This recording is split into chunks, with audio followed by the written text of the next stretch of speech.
Two men stand side by side in a photograph from 1913. Naval uniforms, beards trimmed identically, same height, same posture, same melancholy eyes. Without a caption, you cannot tell which is George V of Great Britain and which is Tsar Nicholas II of Russia. They signed their letters Georgie and Nicky. They'd known each other since childhood. Their mothers were sisters. 5 years after this photograph was taken, Nicky and his entire family would be shot in a basement. And within 3 years of that execution, Georgie's wife would start wearing Romanov diamonds. This isn't another Romanov execution story. You know that story. Everyone knows that story. This is a prosecution. The charge? Betrayal compounded by profiteering. The evidence? A withdrawn asylum offer, a dead family, and a tiara that somehow made it from a Russian palace to a British queen's head. The question isn't whether the British royals could have saved their cousins.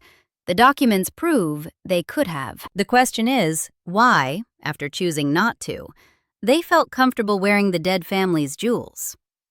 Let's start with what the defense will claim. Because the defense has a case. It's not a good case, but it's a case, and we need to demolish it fairly. The defense argues political impossibility. Britain in 1917 was a powder keg. The war had killed hundreds of thousands. Workers were striking. Revolutionary sentiment wasn't some abstract threat. In May 1917, engineers in 48 towns would walk out simultaneously, demanding workers' control of industry. The Independent Labour Party openly praised the Russian Revolution as inspiration. Bringing the most hated autocrat in Europe to British shores would have been madness. It would have associated the crown with everything Britain claimed to be fighting against. It might have brought down the monarchy itself. That's the defense.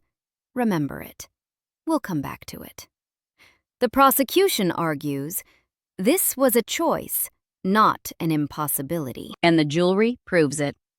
Let's establish the family connection first, because the betrayal only makes sense if you understand how close these people actually were. George V and Nicholas II weren't distant relatives connected through some obscure genealogical branch. They shared a grandfather, Christian IX of Denmark. He had so many children who married into European royal houses that courts called him the father-in-law of Europe. His daughter Alexandra married the future Edward VII of England. His daughter Dagmar married Tsar Alexander III of Russia, converted to Orthodoxy, took the name Marie Feodorovna. George was Alexandra's son. Nicholas was Marie Feodorovna's son. First cousins, through sisters who adored each other and visited constantly at family gatherings across the continent. The physical resemblance was so striking that contemporaries remarked on it constantly. When George and Nicholas appeared together at official functions, courtiers struggled to tell them apart without examining their uniforms carefully. Same beard style, same reserved military bearing, same gentle, slightly sad expression. Letters between them revealed genuine affection. "Dearest Georgie," Nicholas would write, "your loving cousin and devoted friend, Nicky." These weren't strangers connected by accident of birth. They'd played together as children when their mothers reunited at the Danish court. They understood themselves to be family in the deepest sense. And then there was Queen Alexandra, George's mother, Nicholas's aunt. She adored her sister, Marie Feodorovna. When the revolution began, it was Alexandra who pressed George to help. She understood what her son seemed determined to forget. The Romanovs weren't political allies. They were blood. Now, the asylum offer. On March 15, 1917, Nicholas II abdicated. The February Revolution had swept through Petrograd. Military mutinies, collapsing authority, bread riots. The provisional government took control of a nation in chaos, and almost immediately, a question arose: what to do with the former Tsar and his family?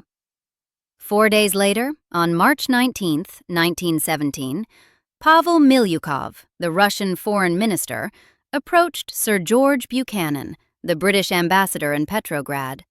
The provisional government wanted to know, would Britain grant asylum? The answer came quickly. The War Cabinet discussed it. David Lloyd George's government agreed. On March 22, 1917, just 3 days after the request, Britain sent a telegram confirming the offer. The former Tsar and his family would be welcome in England. So far, so good. Family loyalty in action. Georgie saving Nicky. Except, Lord Stamfordham was 70 years old in 1917. He'd served the royal family for decades as George V's private secretary, the man who filtered information, crafted responses, shaped policy. He was deeply conservative, acutely aware of public opinion, and he looked at the Russian situation and saw catastrophe. The problem, as Stamfordham saw it, wasn't just diplomatic, it was existential. Nicholas's German-born wife Alexandra was widely rumored to be a German sympathizer. The British press had denounced the Tsar's regime for years. Bringing him to Britain would inflame labor, provide ammunition to Republicans, and potentially, threaten the monarchy's survival. Stamfordham started writing memoranda to the king almost immediately after the asylum offer was made. The documents survive in the royal archives. You can read them. And what you see is a man in the grip of escalating panic. His first letters are measured, cautious, the tone of a civil servant raising legitimate concerns. He notes the considerable anti-Russian feeling among certain segments of the British public. He mentions, almost in passing, that some Labour MPs have made intemperate remarks about the Tsar's regime. He suggests that perhaps the government should consider the wider implications of the asylum offer before proceeding. Reasonable enough, the kind of memo any advisor might write. But then the tone shifts. By late March, Stamfordham's letters have acquired an edge of desperation. He writes of the grave danger that asylum would pose to the monarchy. He warns that the king's association with the most reactionary figure in Europe could seriously damage the crown's standing. He compiles newspaper clippings, hostile editorials, Labour Party statements, reports of anti-Romanov sentiment in industrial cities, and forwards them to the king with underlined passages. The message is unmistakable. This is what they're saying about your cousin, and they'll say it about you if you bring him here. The most damning letter came in early April. Stamfordham wrote directly to Foreign Secretary Arthur Balfour, communicating what he called the king's strong personal feelings about the asylum question. The language was diplomatic. It had to be. But the meaning was clear. His Majesty had concerns. His Majesty believed the offer should be reconsidered. His Majesty was anxious about the political consequences. A constitutional monarch expressing strong personal feelings to the Foreign Secretary about a matter of policy. That's not advice. That's pressure. And it worked. Letters went back and forth between Buckingham Palace and the Foreign Office. Stamfordham repeatedly emphasized the king's anxiety. He warned of inevitable public backlash. He suggested that the government was underestimating the strength of anti-Romanov sentiment. With each exchange, the asylum offer became more contingent, more hedged, more fragile. By April 15, 1917, barely 3 weeks after the original offer, the British government had effectively withdrawn it. They told the Russians that circumstances had changed. Asylum was no longer feasible. Here's the thing about that timeline. 3 weeks. 21 days from, yes, come to England, to, actually, never mind. The provisional government was still in power. The Bolsheviks hadn't seized control yet. That wouldn't happen until October. There was time. There was opportunity. And George V closed the door. The defense will say the king was merely expressing concerns, that the government made the final decision. that constitutional monarchs don't dictate policy. The prosecution responds. Read the letters. Read Stamfordham's memos. The intervention was decisive. Lloyd George was willing to proceed. The king stopped it. And here's the part that should make you angry. For decades after the Romanov execution, the official story blamed the British government. Lloyd George and his ministers, it was said, had made a cold political calculation. The king had wanted to help his cousin, but was overruled. This version was actively promoted by the royal household, repeated in official histories. Even Lloyd George himself never publicly contradicted it. The truth emerged only in the 1980s and 1990s, when historians gained access to previously restricted documents in the royal archives. Kenneth Rose documented it in his 1983 biography of George V. Helen Rappaport traced the correspondence day by day in her 2018 book, The Race to Save the Romanovs. The evidence was unambiguous. Stamfordham's letters, the king's annotations, memoranda documenting George's concerns. It wasn't Lloyd George who killed the asylum offer. It was King George V. For 70 years, the royal family allowed a dead prime minister to take the blame for a decision made in Buckingham Palace. That's not political calculation. That's cover-up. On July 17, 1917, 1 year before the execution, George V changed his family's name from the German Saxe-Coburg-Gotha to the English Windsor. A symbolic break with German heritage. Good optics during wartime. Exactly 1 year later, on July 17, 1918, the Romanovs were awakened shortly after midnight and told to dress. They were being moved, the guards said, for their safety. Nicholas carried his son Alexei, who was too ill from hemophilia to walk. Alexandra and the 4 Grand Duchesses, Olga, Tatiana, Maria, Anastasia, followed them to a basement room. Yakov Yurovsky, the commander, read a brief statement. They were to be shot. Nicholas reportedly had time only to say, "What?" before the gunfire began. The execution was chaotic, prolonged. The daughters had sewn jewels into their corsets, which initially deflected bullets. The killers finished them with bayonets and point-blank shots. The bodies went into a truck, then an abandoned mine shaft, then acid and fire. Georgie's decision, fully realized. But not all the Romanov jewels disappeared into that mine shaft. And not all the Romanovs died. Enter Albert Henry Stopford, Bertie to his friends. An unlikely spy, 57 years old, aristocratic art dealer, antiques expert. The kind of man who could identify a Fabergé egg at 20 paces and knew the provenance of every significant piece of jewelry in the great houses of Europe. He moved in the highest social circles, welcome in palaces from London to St. Petersburg, his expertise making him invaluable to collectors and royalty alike. When the revolution erupted, he was in Russia on a semi-official intelligence mission. He was also friends with Grand Duchess Vladimir, Maria Pavlovna the Elder, one of the wealthiest and most flamboyant members of the imperial court. Her jewelry collection was legendary. Tiaras that had taken master craftsmen years to complete, necklaces featuring stones that had once belonged to French queens, brooches incorporating diamonds the size of quail eggs, ropes of pearls that would be worth more than most houses. All of it trapped in the Vladimir Palace in Petrograd, while the Grand Duchess herself was stuck in the Caucasus, having fled when the revolution began, and all of it about to be confiscated by the Bolsheviks. Late 1917, the streets of Petrograd were dangerous.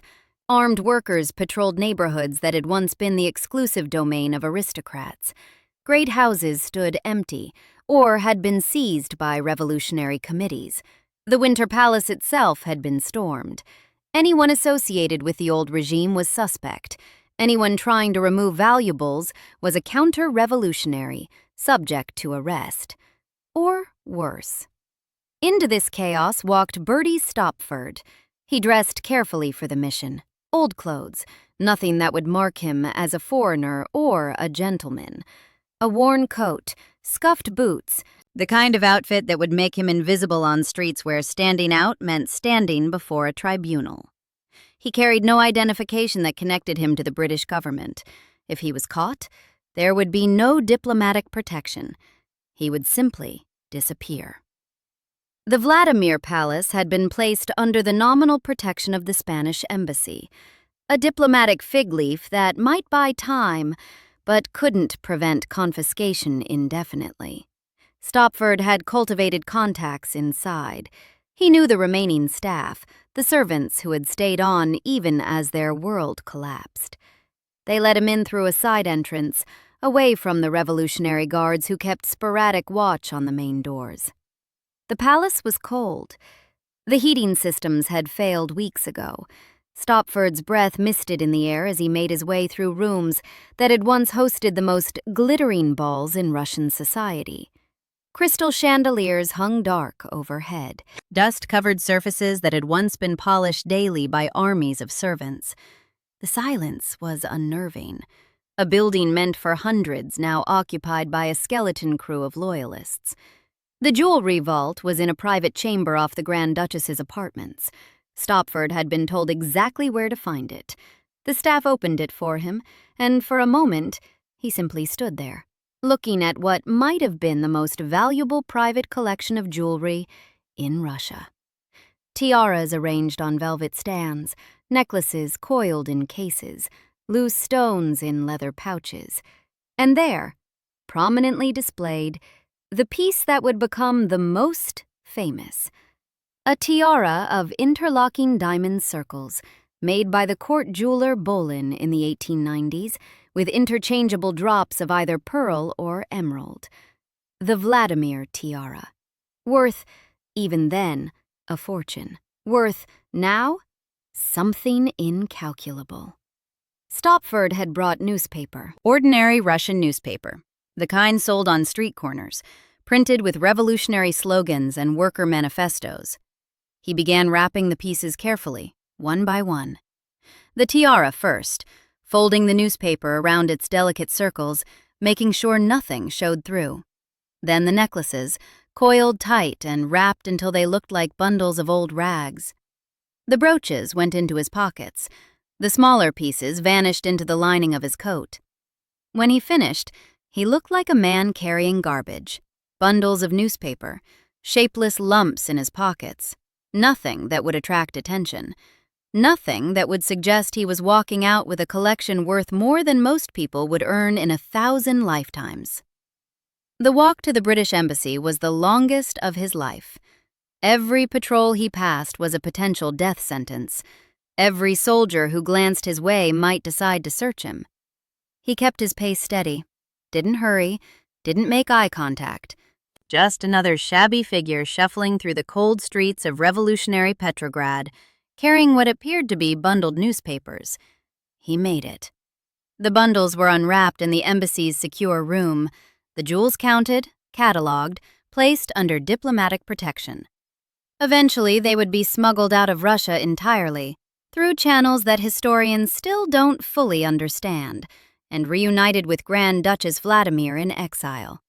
Stopford never received public recognition for what he did. The British government couldn't acknowledge an intelligence operation inside revolutionary Russia. But he had pulled off one of the most audacious jewelry heists in history. Except, it wasn't a heist. It was a rescue. The Romanov jewels that survived the revolution survived because one 57-year-old art dealer wrapped them in newspaper and walked them through streets patrolled by men who would have shot him on sight. Grand Duchess Vladimir died on September 6, 1920, in Contrexeville, France.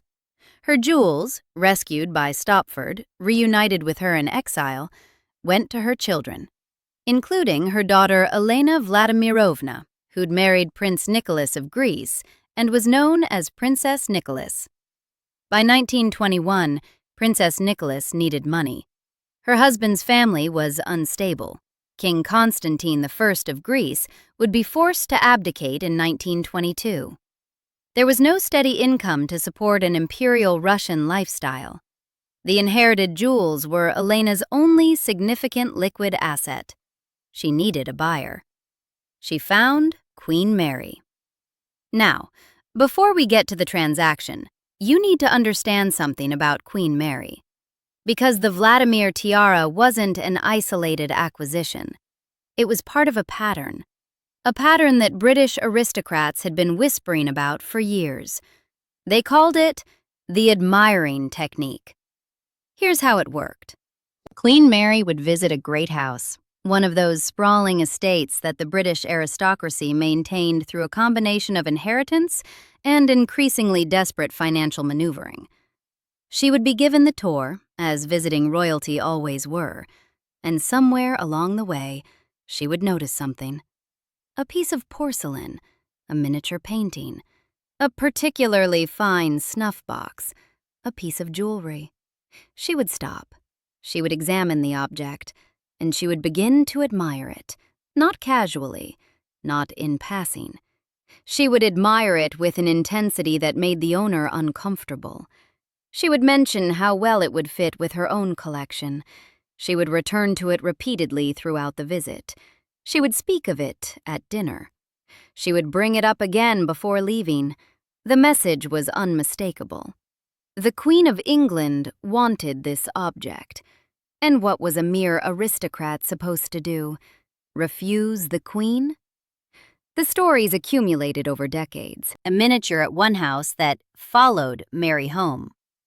A set of antique fans at another. Precious objects from families who could barely afford to part with them, given up because saying no to the Queen simply wasn't done. Some hosts learned to hide their most valuable pieces before royal visits. Others resigned themselves to the inevitable tribute. One particularly telling incident involved a set of Fabergé items. Mary visited a collector who possessed several pieces from the famous Russian workshop. She admired them extensively. The collector, understanding what was expected, offered to give them to her. Mary accepted, graciously of course, and the pieces joined her collection. The collector later told friends that he felt he had no choice. The Queen's admiration was really a demand, dressed in the clothes of appreciation. Another story involved jade. Mary had developed a passion for Chinese jade, and she made this passion known throughout aristocratic circles. When she visited houses, she looked for jade. When she found it, she admired it. The objects rarely remained with their original owners.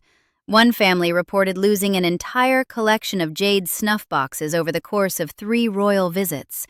They smiled and called them gifts. What else could they call them? The aristocracy adapted. They whispered warnings to each other. "The Queen is visiting next month. Hide the good silver."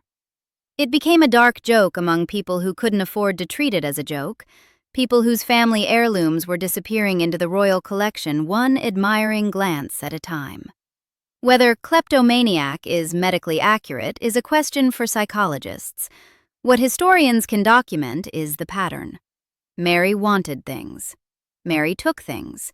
Mary didn't appear to experience remorse about the taking. So when Princess Nicholas of Greece found herself needing to sell her mother's jewelry, she was dealing with a buyer who had spent decades perfecting the art of acquisition from desperate sellers. The paper trail exists.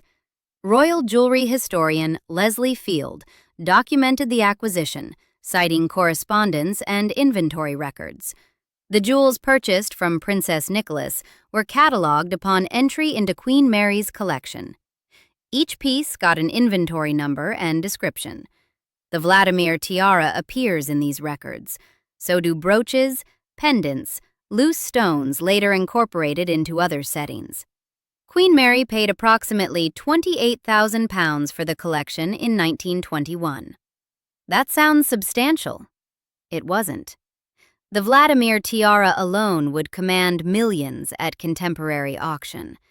The emerald drops, large, matched stones of exceptional quality, would be nearly impossible to assemble today. Mary was buying at distressed sale rates from a desperate seller who had no leverage against the Queen of England. The inventory records show Mary understood exactly what she was acquiring.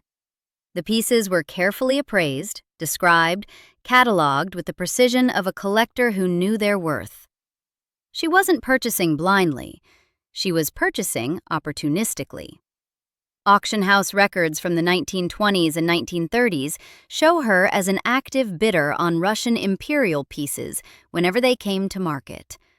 Correspondence between dealers indicates she was a known buyer with particular interest in Romanov provenance. The Vladimir tiara wasn't an isolated purchase. It was part of a systematic acquisition campaign targeting Russian imperial jewelry specifically. So let's connect the threads. 1917, George V withdraws the asylum offer. His cousin's family is trapped.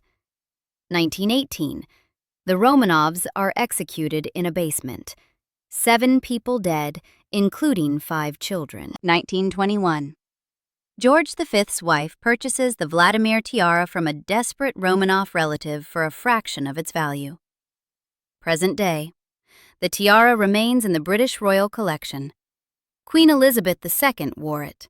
Queen Camilla has worn it.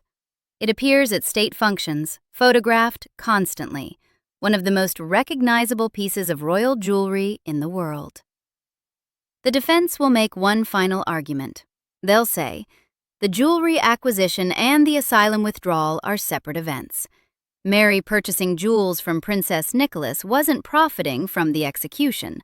Elena survived, after all. The sale was voluntary. The dead Romanovs didn't own these particular pieces.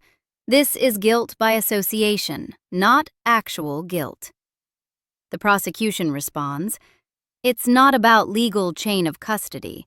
It's about moral chain of custody. The British royals had the chance to save their blood relatives.